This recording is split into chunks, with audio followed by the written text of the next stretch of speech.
Hi,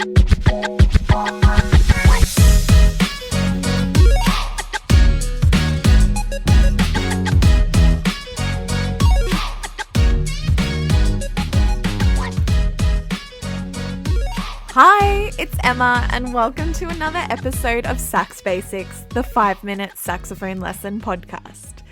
This is going to be the last episode of my Sax Basics series, and after today, I'm going to be digging into some topics a little bit deeper. But before we do that, let's talk about teeth placement. When I'm talking about teeth placement, what I'm referring to is how much mouthpiece is in your mouth and subsequently where are you resting your teeth because of how much mouthpiece you have in your mouth. Teachers like to describe this in many different ways. One of the most common ones I've heard is the thumbnail. So they get students to look at their thumb and say, okay, see the length of your thumbnail? That's how much mouthpiece I want you to put into your mouth. It's an okay estimation, but obviously we run into trouble when we're dealing with very young students versus adult students. That's different size thumbs, which is suggesting a different amount of mouthpiece to put into your mouth. So instead, I like to use an old trick that was shown to me by my teachers back in the day, where you slide a piece of A4 paper in between the mouthpiece and the reed, and you slide that piece of paper until you can't push it any further because the reed and the mouthpiece are completely touching with the ligature. That point, which is usually about 1 centimeter, maybe 1.5 centimeters, depending on the specific mouthpiece, is the place where we want to place our mouth. And it's a very, very clear demonstration tool that you can show to students, particularly young ones, because they can then emulate that at home when they're not with you in their lesson. So when you found that perfect spot on the mouthpiece and you're placing your lips around the mouthpiece exactly where the reed and the mouthpiece are touching, where they come together, you found the perfect spot for your lower jaw to be positioned. And it should just feel like you are closing your mouth around the mouthpiece. You're closing your teeth without moving your bottom jaw forward or back. Just like when we close our mouths with nothing in it and our teeth just come together, we've got the mouthpiece in the middle and we're letting our teeth come down top and bottom. Thinking about the placement of the top teeth is important because usually we can see the first signs of biting or clamping on the top of the mouthpiece, where the top teeth have actually rubbed down into any sort of protector that you might have on there, or even straight into the mouthpiece itself.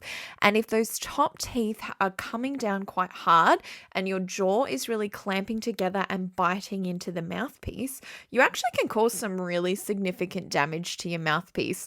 You can wear through a protector and then start causing a huge groove, wearing down this kind of divot into the top of your mouthpiece. If this is happening to you, it could be for one of two reasons. Now, the simplest solution is just that you have sharp teeth. That is, the tip of your teeth are just a little bit pointier and a little bit sharper than the average person, and that can cause some rubbing and some wear and tear on a protector or a mouthpiece.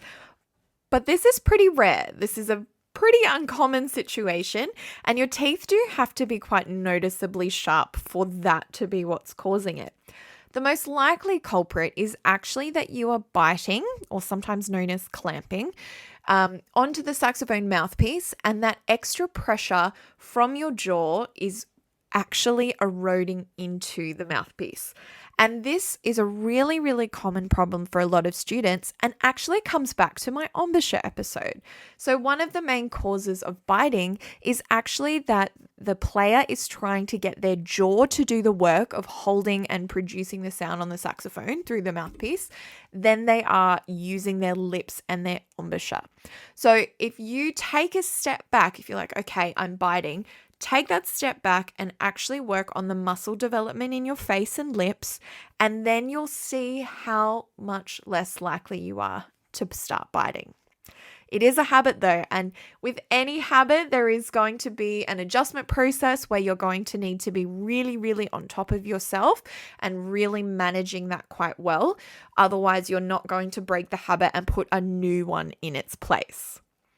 If you're after some exercises to help you with working on anything that I've discussed in the Sax Basics series, but particularly teeth placement, embouchure, and those basics of sound production, have a look at the description of this episode because I've put a link to my online store where I've got a completely free downloadable worksheet that you can download now. You can put it on a tablet or you can print it out and you can use it to really enhance your practice moving forward.